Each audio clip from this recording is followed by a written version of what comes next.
आज अपन बात करेंगे भूकंप की। तो भूकंप क्या होता है, किसे बोलते हैं? भूकंप नाम से ही पता चल रहा है, भूकंप यानी भू यानी भूमि और कंप यानी कंपन। भूमि में या भूमि के अंदर उत्पन्न कंपन को अपन क्या कहते हैं? भूकंप कहते हैं। ठीक है, तो भूकंप पता कैसे चलता है भूकंप आने वाला है? तो भूकंप को मापने के लिए 3 प्रकार की स्केलें हैं। पहला है Richter scale, Mercalli scale and Rolls Taylor scale. इनमें क्या होता है, इनकी तीव्रता के अनुसार इन पे अंक निर्धारित किए जाते हैं, जिससे अपन भूकंप को मापते हैं। जैसे कभी कभी भूकंप आता है, 8 तीव्रता का भूकंप आया, 9 तीव्रता का भूकंप आया है। अगर तुम एक से दूसरे पर जाते हैं तो वो भूकंप उतना ज्यादा गुना उससे प्रभावी होता है। ठीक है, तो भूकंप में होता क्या है? भूकंप होता है सबसे पहले भूकंप मूल। तो यहाँ पे क्या होता है, भूकंप की उत्पत्ति होती है। भूकंप की उत्पत्ति होती है सीधा कहाँ जाके टकराती है? ये टकराती है सीधा जाके भूकंप अधिकेंद्र पर, ये पृथ्वी के ऊपरी हिस्से पे जाके टकराती है। तो वहाँ पे क्या होता है, जैसे कि कहीं भूकंप आता है तो उसका एक सेंटर केंद्र होता है, उसको बोलते हैं एपिसेंटर। तो उसका सेंटर कहाँ रहा होगा? ठीक है, तो वो भूकंप अधिकेंद्र रहता है, तो उसके आसपास क्या होता है, वहाँ तो आता ही है, उसके आसपास की भूमि जो होती है वो भी कहीं ना कहीं भूकंप से प्रभावित होती है। ठीक है, तो भूकंप किसे बोलते हैं? भूमि के अंदर उत्पन्न कंपन को अपन क्या कहते हैं? भूकंप कहते हैं। तो भूकंपी जो होता है तरंग, जो भूकंपी तरंगे हैं उनके अनुसार अपन भूकंप को मापते हैं। ये कितने प्रकार की होती है? ये 3 प्रकार की होती है। कौन सी होती है? एक होता है प्राथमिक, यानी बोलते हैं प्राइमरी वेव्स। दूसरा होता है द्वितीयक, यानी बोलते हैं सेकेंडरी वेव्स। तीसरा होता है धरातली या पृष्ठीय तरंगे, या इन्हें बोलते हैं लैंड वेव्स या लब वेव्स। इन्हें लैंड वेव्स या लब वेव्स इसलिए बोलते हैं क्योंकि वैज्ञानिक थे लब, उन्होंने इनकी खोज की थी, इसलिए इसको लब वेव बोलते हैं। अब जैसे कि लब से ही पता चल रहा है, लब यानी खतरनाक चीज, तो ये भी कहीं ना कहीं खतरनाक होती है। जो इसमें पड़ जाता है लब को पूरा डेस्ट्रॉय हो जाता है। तो जब ये तरंगें पृथ्वी के ऊपर आती हैं तो क्या कर देती हैं? पूरी पृथ्वी का मतलब विनाश कर देती है। पूरी को तो नहीं, जहाँ जो आती हैं उस क्षेत्र का क्या कर देती है? विनाश कर देती है। तो इसमें अपन बात करते हैं प्राथमिक तरंगों की या प्राइमरी वेव्स की। तो प्राइमरी वेव्स क्या होती है? ये तरंगें जो होती हैं ये सबसे पहले पृथ्वी पर पहुंचती है। जब भूकंप आता है सबसे इनकी गति जो होती है सबसे ज्यादा तीव्र होती है और ये सबसे पहले पृथ्वी पर पहुंचती है। ये किस प्रकार होती है? अंधेर तरंगें होती हैं। और ये अंधेर तरंगें, जैसे कि आपको पता है, अंधेर तरंगें जो होती हैं वो ध्वनि तरंगें होती हैं। ठीक है, ये क्या करती हैं? एक टेढ़े मेढ़े माध्यम में भी गति कर सकती हैं। जैसे कि प्रकाश तरंगें क्या होती है? वो केवल सीधे माध्यम में गति करती है। तो ये क्या होती है? सबसे पहले पहुंचती हैं। और इनकी करते ठोस होता है, ठोस, उसमें इनकी गति क्या होती है? तीव्र होती है। इन तरंगों की गति किसमें होती है? ठोसों में तीव्र होती है। जैसे तरल में जाती है, तरल में इनकी गति पुनः धीमी होने लगती है। ठीक है, ठोस में इनकी गति तीव्र थी और तरल में इनकी गति क्या होने लगती है? धीमी होने लगती है। अब बात करते हैं द्वितीयक तरंगों की। तो द्वितीयक तरंगें कौन सी होती हैं? ये अनुप्रस्थ तरंगें होती हैं और ये प्रकाश तरंगों की भांति व्यवहार करती हैं। ठीक है, और इनका क्या होता है? ये ठोस में तो चलती है परंतु तरल में ये बिल्कुल विलुप्त हो जाती है। ये तरल में उनकी गति क्या होती है? धीमी धीमी चल रही है और ये क्या होती है? तरल में बिल्कुल लुप्त हो जाती है। ठीक है, कौन सी तरंगें होती है? द्वितीयक तरंगें।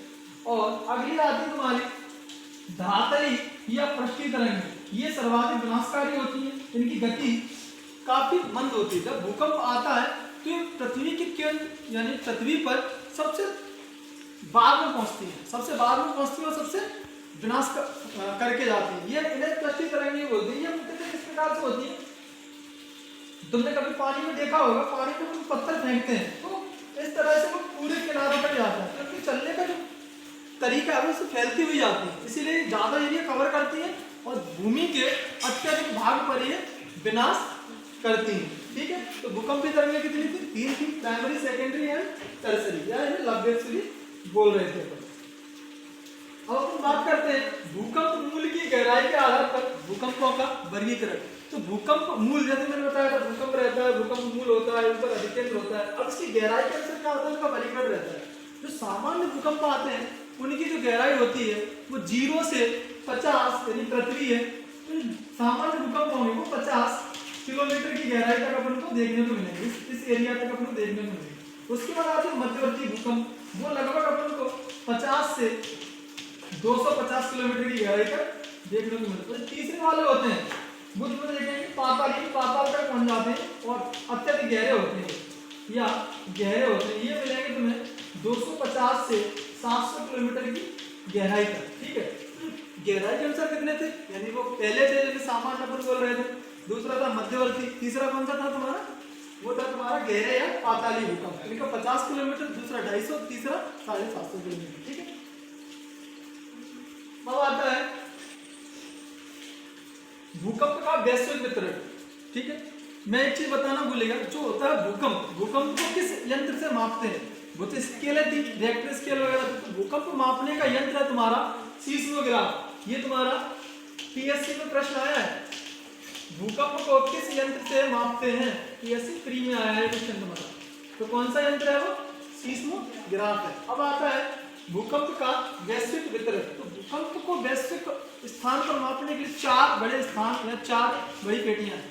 पहला है तुम्हारा प्रशांत महासागरीय प्लेटी, दूसरा है तुम्हारा मध्य महाद्वीपीय पेटी, तीसरा है तुम्हारा मध्य अटलांटिक पेटी, और चौथा है अन्य पेटी। यानी ये 3 जो पेटी है वो काफी बड़ी बड़ी पेटियां हैं। तो चौथी पेटी है वो छोटी पेटी है, मतलब इसमें और छोटी छोटी पेटियां भी आ जाती हैं। ठीक है, तो प्रशांत महासागरीय पेटी जैसे कि सभी को पता होगा, तो प्रशांत महासागर का जो हिस्सा है ना, ये वाला,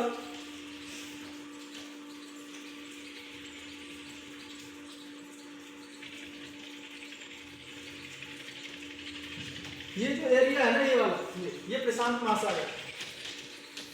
ठीक है, तो यहीं पे तुम्हारा क्या आ जाता है, तुम्हारा एशिया आ जाता है, ये चाइना है। तो ये वाला एरिया है। अब इसमें जो चीजें आ रही हैं, इसमें क्या आ रहा है तुम्हारा, जापान आ रहा है, फिलीपींस आ रहा है, ताइवान आ रहा है, और ये छोटे छोटे देश हैं। तो ये वाला एरिया है, यहाँ पर विश्व के सर्वाधिक भूकंप आते हैं। ठीक है, तो ये वाला कौन सा एरिया होगा तुम्हारा, प्रशांत महासागरीय पेटी। ये वाली कौन सी होगी, प्रशांत महासागरीय पेटी होगी। अगला जो आता है तुम्हारा मध्य महाद्वीपीय पेटी। तो मध्य महाद्वीपीय पेटी, ये यूराल वाला पर्वत है, ये इधर से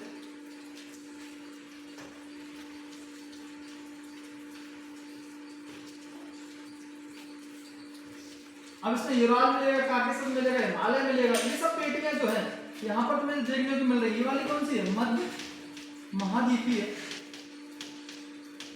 पेटी है। ठीक है, ये कौन सी है, मध्य महाद्वीपीय पेटी है। तो अगला आता है तुम्हारा, इसमें क्या है, यूरोप वाला। इसे जो यूरोप के बहुत सारे पर्वत हैं, आल्प्स पर्वत है, यूराल है, और ये वाला है, तो ये म्यांमार तक जाती है। ठीक है, ये यूरोप से लेकर म्यांमार तक विस्तार है इसका, मध्य महाद्वीपीय पेटी। अगला जो है अटलांटिक महासागर वाला, मध्य अटलांटिक वाला, तो ये वाला है, ये है तुम्हारी मध्य अटलांटिक पेटी, मध्य अटलांटिक पेटी। ठीक है, अब इसके अंतर्गत क्या आता है, जो अटलांटिक वाला एरिया है, अटलांटिक महासागर वाला एरिया, ये कहां से शुरू होती है, ऊपर से ग्रीनलैंड के पास से शुरू होकर नीचे जाती है फॉकलैंड आइलैंड तक। तो ये कौन सी पेटी तुम्हारी, मध्य अटलांटिक पेटी। उसके बाद छोटी छोटी पेटियां हैं, जैसे कि ये यहाँ पर भी छोटे छोटे भूकंप आ जाते हैं, ऑस्ट्रेलिया के पास भी भूकंप आ जाते हैं, हिंद महासागर में भी तो बहुत सारे भूकंप देखने को मिलते हैं। तो ये कौन सी पेटी के अंतर्गत आए तुम्हारी, जो चौथी पेटी थी, अन्य पेटी, इसके अंतर्गत आएंगे। ठीक है, तो मैंने बात की इसमें भूकंप की। भूकंप कितने प्रकार, भूकंप क्या होता है, उत्पन्न कंपन को भूकंप बोलते हैं। कितनी तरंगें होती हैं भूकंप की तरंगें, 3 होती हैं, प्राइमरी, सेकेंडरी एंड लब वेव्स या लैंड वेव्स बोलते हैं। ठीक है, उसके बाद अपन ने बात किया कौन कौन से पैमाने होते हैं, कौन से स्केल होते हैं, किससे अपन भूकंप को मापते हैं, और भूकंप का अपन ने वैश्विक वितरण भी इसमें डिस्कस किया। तो वैश्विक वितरण की कौन सी पेटियां थी, प्रशांत महासागरीय पेटी थी, मध्य महाद्वीपीय पेटी थी, मध्य अटलांटिक पेटी थी, और अन्य पेटियां थी। उम्मीद करते हैं जानकारी आपको पसंद आई होगी। मिलते हैं अगली क्लास में।